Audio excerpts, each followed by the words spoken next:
welcome to the Evelyn Y. Davis Studios at the National Press Foundation.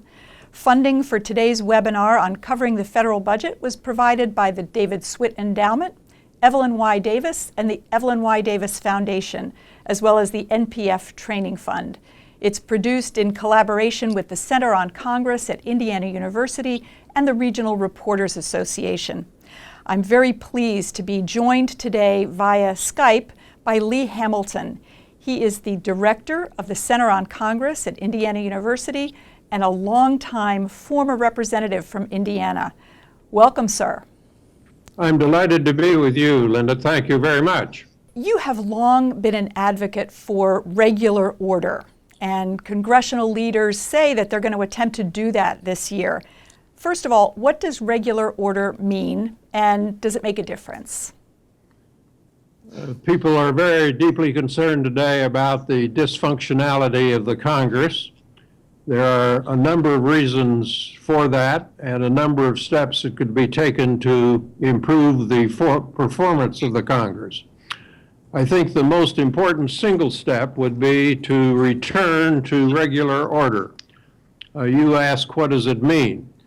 What it means really is that the order that was developed for lawmaking in the Congress over a period of 200 years, it's the lawmaking process that we all learned in Political Science 101. A member introduces a bill. A bill is referred to a committee and a subcommittee. Hearings are held on the bill. Then there is a drafting of the bill, a markup of the bill in which amendments are offered, rejected, or accepted. Then a bill is reported to the floor of the House or the Senate. And you go through the same process. You open up debate, you have amendments that are offered, rejected, accepted, and you do that in both houses, and then both houses get together in a conference committee, agree on a final form of a bill, and send it to the president. That's the regular order. It didn't work perfectly. There were hitches all along, but it was reasonably fair. It was reasonably accountable. It was reasonably transparent. And it served this nation quite well for many, many years. In recent years, the Congress has moved away from regular order. Members of the Senate and the House today who have never served in the institution while regular order was in process. What have they done? What they've done is substitute in its place for lawmaking. They've rejected the regular order, and they have said, well, we're going to proceed on a kind of an ad hoc basis in which we have very large bills, not a few pages, but a few thousand pages, mega bills, omnibus bills, concurrent resolutions. This is an ad hoc way of proceeding in lawmaking. It violates any process of accountability or transparency. It puts huge power of a few members of the Congress, mostly leaders. A bill is not permitted to have amendments offered in most cases, or if they are offered, only a very few of them for the entire budget. It's given a fast track. It's put together in secrecy, no transparency. Ordinary members are cut out of the process. They don't have an opportunity to offer amendments. And so you have, I think, a breakdown of good process in the Congress. Regular order should be returned to. You mentioned the fact that some leaders of the Congress have said they want to return to the regular order. They've said that for the past 15 or 20 years. They haven't done it. I hope they will do it. I appreciate their good intention. I think they recognize the problem, but the proof is going to be in the performance. One of the issues that Congress has to take into account when they're deciding on these bills is the score that's given to each bill by the Congressional Budget Office. And one of the debates today is a move to have most of the bills scored in a different way that looks more long-term at the impact of the bill on the overall economy over the years. They're calling it dynamic scoring. Is this something that you think would be great or not so great? Well, it all depends on how it's implemented. Now, I think what they generally mean by dynamic scoring is that they want to take into account the impact of the particular bill that's being examined, what its impact will be on the big economy, the macro economy. And what it does put into the process is more uncertainty, a little more guesswork, and I think makes the budget more susceptible to manipulation for political purposes. I may be wrong about that as it is carried out, but the risk is that you permit, for example, estimates to be made about how a particular bill will accelerate growth in the economy, when in fact it won't do that, or at least won't do it to the extent that you think it should. Then your figures get out of whack, your deficits increase. So it all depends, of course, on the implementation, but because it increases uncertainty, opens up the process for more politicalization, more guesswork, guesswork based on some knowledge, but nobody has total knowledge of the American economy. There are great risks here with this dynamic scoring, so I'm deeply concerned about it, but implementation, of course, will be the key. Representative Hamilton, you are currently the director of the Center on Congress, and you were in Congress itself for many decades. Based on that perspective, what are some things that you think journalists need to know when they're attempting to cover this federal budget? Well, I don't envy the journalists who have to cover it. It's a huge document.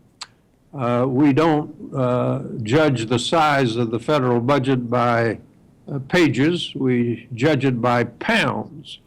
And it stacks very high, almost as high as a person when all elements of the budget are put together.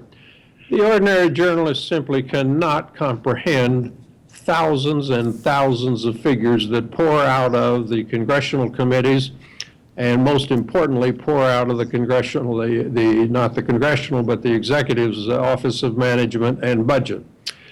I think because of the complexity of this document and because of the importance of the document, it is the single most important document every year that the government puts out.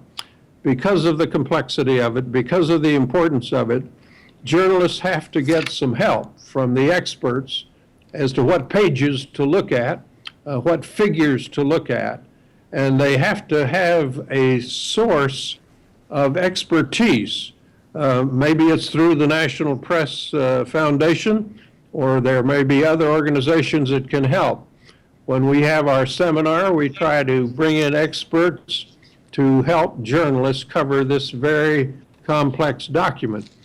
As you have moved away from regular orders so that you don't have an authorization and then an appropriation process, everything is dumped into one bill, one huge omnibus bill, authorizing, appropriating at the same time every subject matter that is covered by the federal government.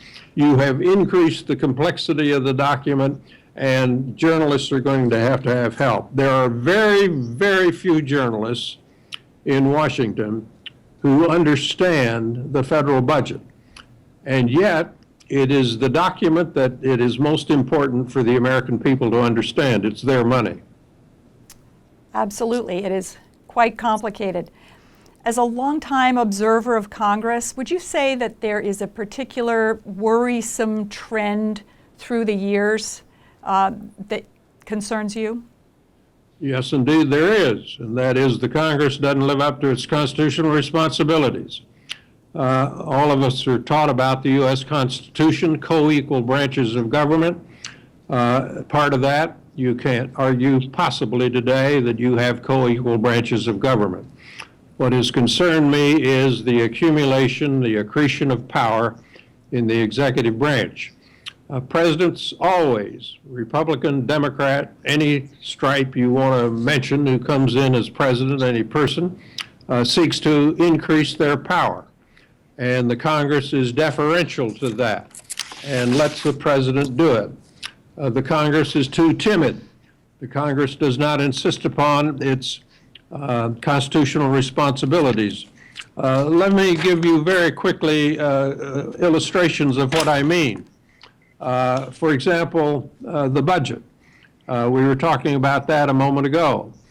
The president prepares the budget today. The president is the chief budget maker. That's far, far away from what the founders intended. George Washington didn't even submit a budget because he didn't think it was any of his business. Presidents did not submit a budget until the 1920s. Individual agencies submitted budgets. But now the president, particularly through the Office of Budget and Management, has become, without doubt, the chief budget maker.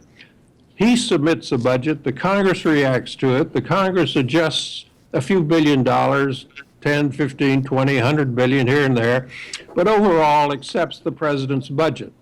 Well over 90% of every budget comes directly from the president, and it's often 96, 97, 98% of the budget is from the president. So on the budget, the president has become by far the biggest actor in the federal government. Or let's take another field, military intervention. Congress shall have the power to declare war. That's become a nullity in the Constitution. The Congress simply defers to the president today and lets the president make the decision as to whether or not to go to war. The last time the Congress declared war was sometime during World War II. That's well over half a century ago. We've had dozens and dozens of military conflicts since that time. The president's made the judgment every time, and the Congress has reacted to it. Or take another matter, the agenda. The Congress is totally responsive to the agenda put forward by the Congress. Why did we argue so much about Obamacare? That was a president's initiative. Congress didn't put forward anything. They reacted to the president's initiative. Some liked it, some didn't like it. The president sets the agenda. Now, I don't expect the impossible here. I'm not naive. The Congress is never going to recapture the founders' vision of the dominant player in American government. But I do want to see a Congress that is a little more willing to stand up to the president and to assert its constitutional powers and to make an effort, at least, to be a co-equal branch of government. They are not close to that today. Representative Hamilton, thank you so much for your comments today. And thanks to all of you for joining us in the Evelyn Y. Davis studios at the National Press Foundation, where we are making good journalists better.